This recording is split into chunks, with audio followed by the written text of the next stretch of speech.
তিনি ভারত থেকে আমদানি করলেন ধর্মনিরপেক্ষ মতবাদ। মুক্তিযুদ্ধের সময় এমনকি বাংলাদেশের স্বাধীনতা যুদ্ধ চলাকালীন 52 থেকে 54, 54 থেকে 66, 66 থেকে 69, 69 থেকে 70, 70 থেকে 71 মুক্তিযুদ্ধ কখনো বাংলাদেশের মানুষ ধর্মনিরপেক্ষতার কথা শুনেনি। মুক্তিযুদ্ধের পর হঠাৎ করে ভারত থেকে ইন্দিরা গান্ধীর নির্দেশে বাংলাদেশে ধর্মনিরপেক্ষ মতবাদ আমদানি করা হয়।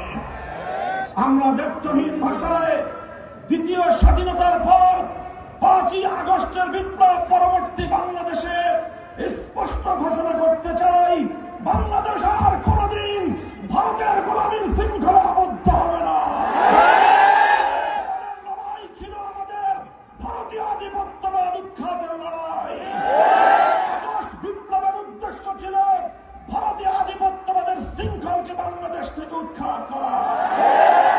কাজেই যারা এখনো বাংলাদেশকে সেই ভারতীয় পচামাল ধর্মনিরপেক্ষতার আলোকে পরিচালনা করবার দিবাস্বপ্ন দেখছেন, তাদের জন্য সবিনয়ে আমার আবেদন, আমার তাদের প্রতি অনুরোধ হল এই, ধর্মনিরপেক্ষতার প্রতি এত প্রীত থাকলে সীমান্ত খোলা আছে, চলে যেতে পারেন। বাংলাদেশে আর কোনদিন ধর্মনিরপেক্ষতাকে ফিরে আসতে হবে।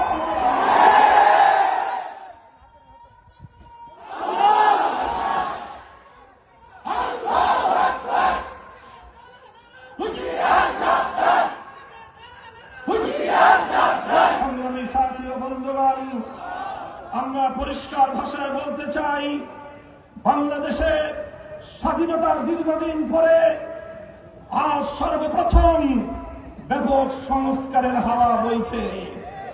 সংবিধান সংস্কারের আওয়াজ উঠেছে।